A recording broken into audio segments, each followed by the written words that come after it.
Um homem apanhava na via pública da pequena cidade. O menino que observava pergunta para o seu pai por que ele apanhava. E o pai responde de forma direta: porque ele quer votar na oposição.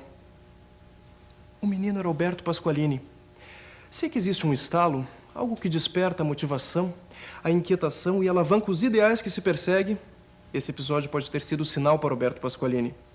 Pelo menos assim contam os mais próximos. Eu creio que a melhor maneira de realizar a justiça ainda será empregando os métodos da liberdade e não os processos da violência e da coação. Nenhuma transformação ou organização social estável será possível se ao mesmo tempo não se reformar o caráter e não se aperfeiçoarem os sentimentos dos homens. Alberto Pasqualini não está nos currículos escolares. Suas ideias permanecem atuais, pois a problemática das distorções sociais apontadas por ele ainda ocorrem. Seu pensamento não ficou desbotado, mas, porém, esquecido da maior parte da população. E aqui cabe uma pergunta. Por quê? No momento que a social-democracia esteve no auge nos países altamente desenvolvidos, o nosso correlato aqui, que era o Estado Nacional Desenvolvimentista, lutava contra uma dominação imperial que sufocava esse projeto.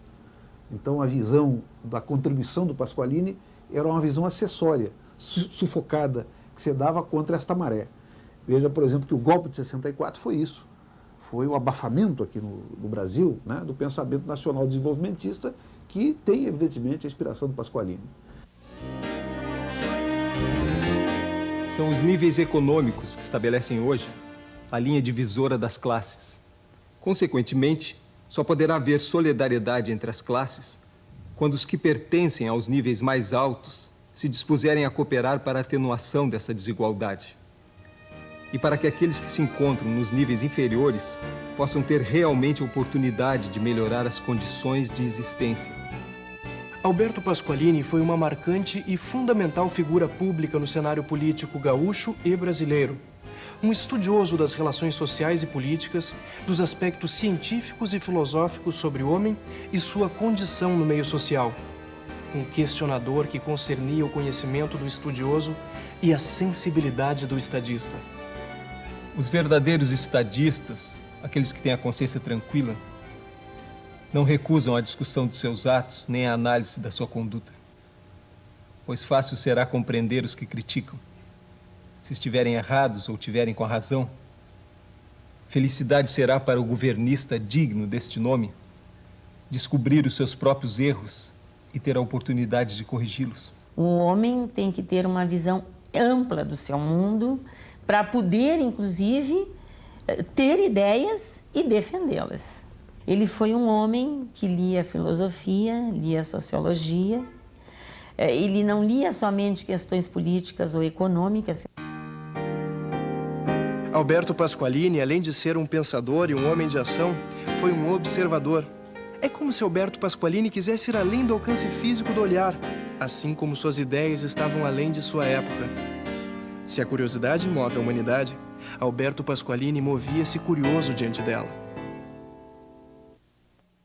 Nascido em Ivorá em 1901, ingressou no curso ginasial em 1915, no seminário Nossa Senhora da Conceição em São Leopoldo.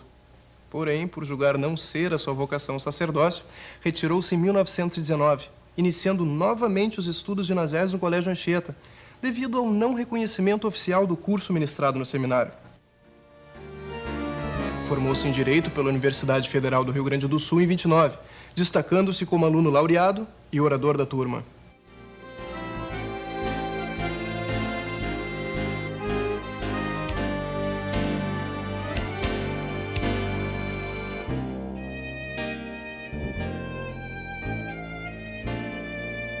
Há sempre nos pontos de vista e nas atitudes dos homens retos, independente de suas origens ou filiações partidárias, um denominador comum, que é o bem geral da coletividade. Em 1930, participa da Revolução como comandante militar do Porto e comandante do batalhão João Pessoa, em substituição ao tenente-coronel Mário da Mata. Alberto Pasqualini preocupava-se com questões como a miséria das populações, a exploração do trabalho, a problemática do homem no campo, concentrações de riquezas, as proporções de despesas e prioridades do Estado para com as necessidades básicas da sociedade a ética da atuação do homem político. Defendia a soberania do monopólio estatal em setores estratégicos como a exploração do petróleo. A reflexão que ele fazia sempre era além do seu tempo. Isso eu acho uma coisa fantástica. Tu imagina, nos anos 40, quando ele propõe um mercado comum para a América, não se falava em Mercosul. Mas ele era um visionário, e eu acho que o estadista tem esta postura. Em 34, candidata-se à Câmara Federal, ficando como 11º suplente de deputado federal. De 34 a 35, ministra aulas como professor catedrático na Faculdade de Direito da URGS e exerce a profissão de advogado.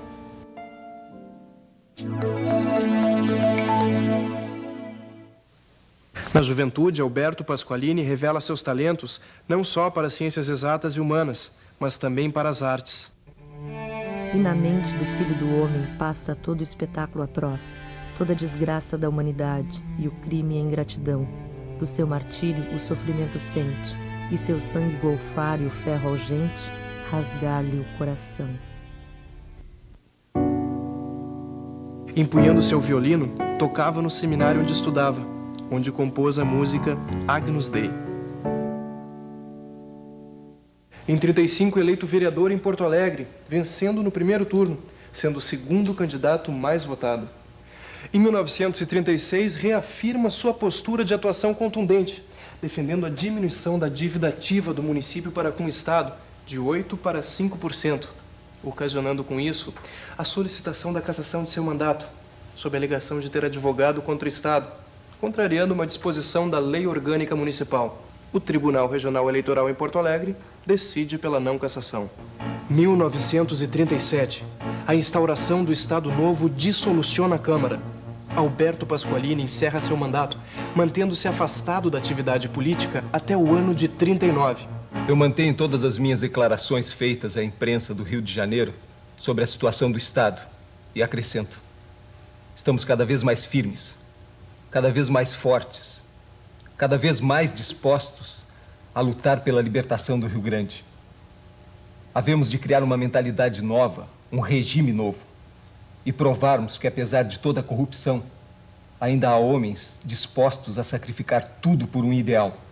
A convite do presidente da República, integra em 39 o departamento administrativo, constituído por 8 membros, que, de acordo com Alberto Pasqualini, deveria ter a função de exercer a crítica da administração estadual e municipal. Mesmo tendo fundido a União Social Brasileira, que foi a UNB, que foi criada por um grupo e ele estava junto com o PTB, ele nunca deixou de fazer críticas à ditadura de Getúlio Vargas.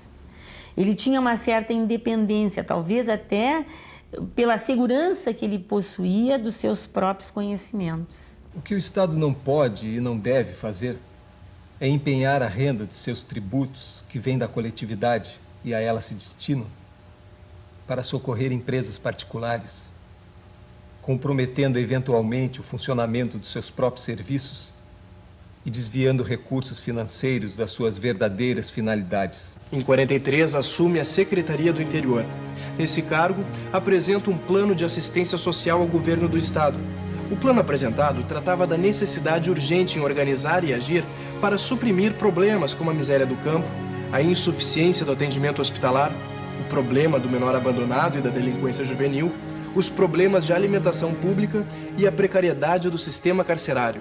Seja-me, pois, permitido dirigir em nome do governo um apelo a todos os riograndenses, dignos e patriotas, para que irmanem os seus ideais, unam os seus corações, conjuguem as suas energias a fim de fazer do Rio Grande um bloco uno e indivisível.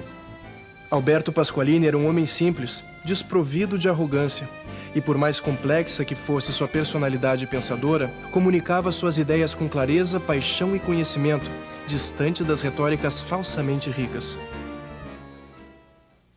No ano de 44, preside a criação da Comissão de Abastecimento do Rio Grande do Sul, a CAERGS. Nesse mesmo ano, pede demissão em caráter irrevogável do cargo de secretário do Interior. Ainda em 44, recebe o título de sócio honorário da Associação Rio Grandense de Imprensa. Pasqualini era essencialmente um democrata. E lá pelas tantas, ele era responsável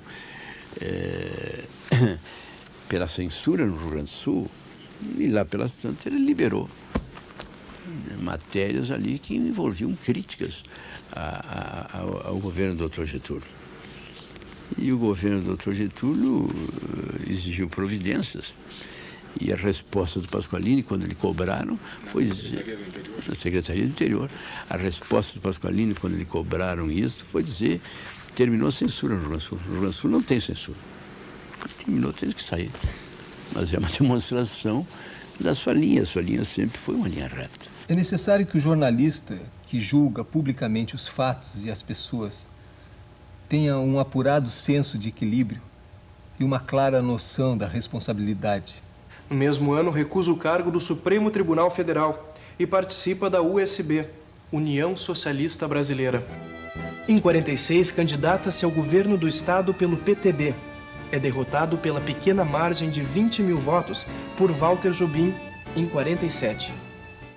Eu era criança, eu me lembro.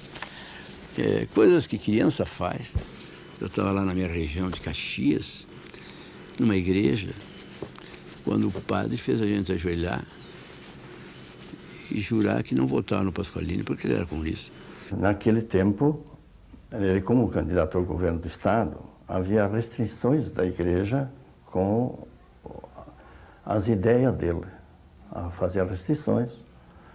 E o Monsenhor Busato, que era o político da vila naquele tempo, da paróquia dele, ele mandava mesmo, ele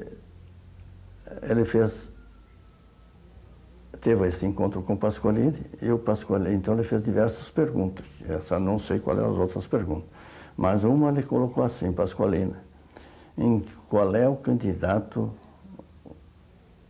que o Partido Comunista vai votar? Monsenhor, essa resposta o senhor vai ouvir tal dia numa entrevista na rádio tal, assim, assim. E naquele dia falava Prestes dando apoio à candidatura a Walter Jobim. Aí Monsenhor Busato manda recolher em toda a comunidade as cédulas de Walter Jobim e entregar as de Alberto Pasqualini. Tanto é que ele teve uma votação maciça na cidade.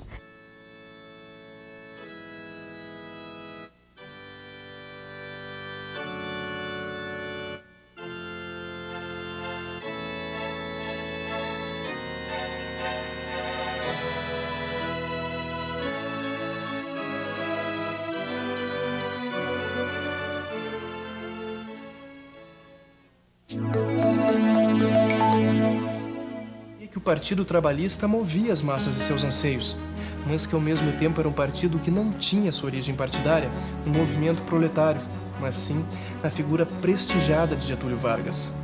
Pasqualini lutava dentro do partido para torná-lo uma real expressão desses anseios, sem a dependência de seu carismático chefe. O que Alberto Pasqualini temia, na verdade, era a fragmentação do partido no momento em que Getúlio Vargas desaparecesse, o que realmente aconteceu.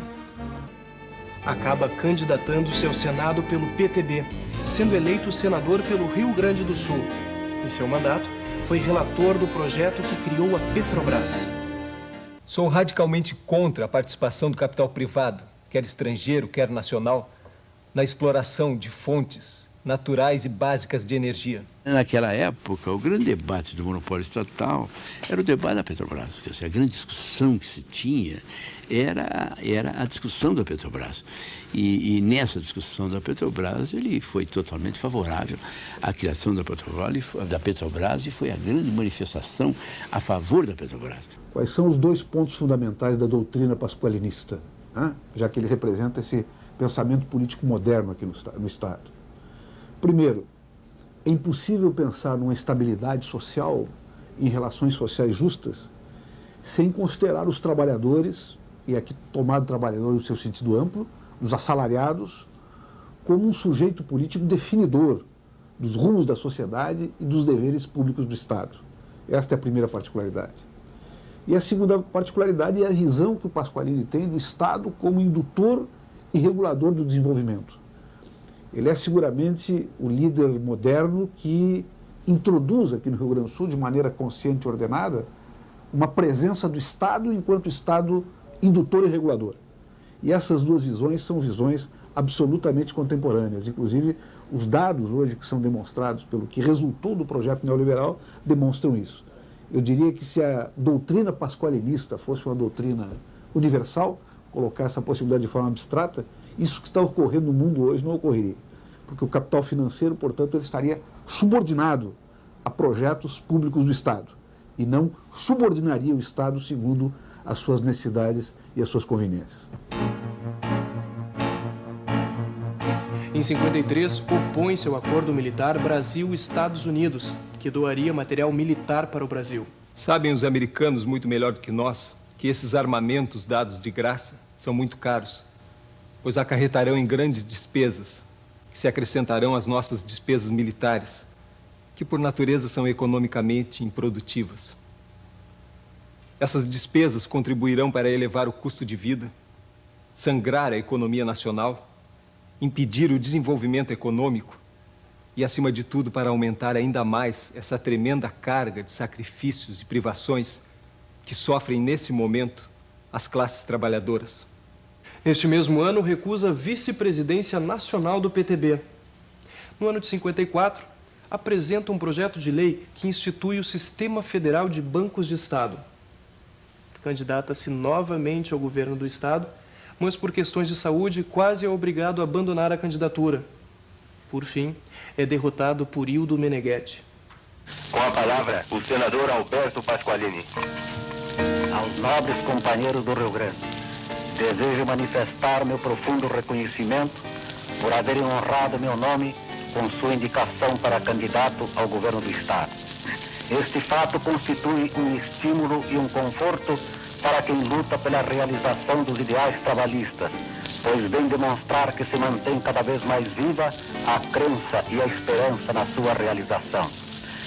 Tenho a certeza de que o embate político que se vai travar será uma demonstração do alto padrão de cultura do povo rio-grandense, empenhando-se o Partido Trabalhista em oferecer as soluções mais adequadas para que nosso Estado possa acelerar seu desenvolvimento econômico, difundir a instrução e a cultura, elevar o padrão de vida das classes proletárias, amparar os pequenos agricultores, assegurar a harmonia e a justiça social.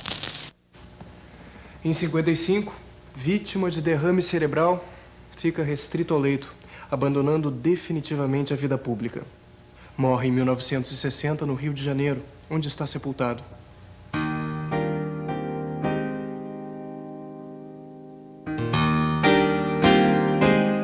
Só pode haver honra, só pode haver mérito, só pode haver nobreza nas ações quando elas têm o sentido humano e quando derivam daquela parte do nosso ser onde os sentimentos sociais se sobrepõem aos instintos egoístas, origem de todos os males e sofrimentos da humanidade.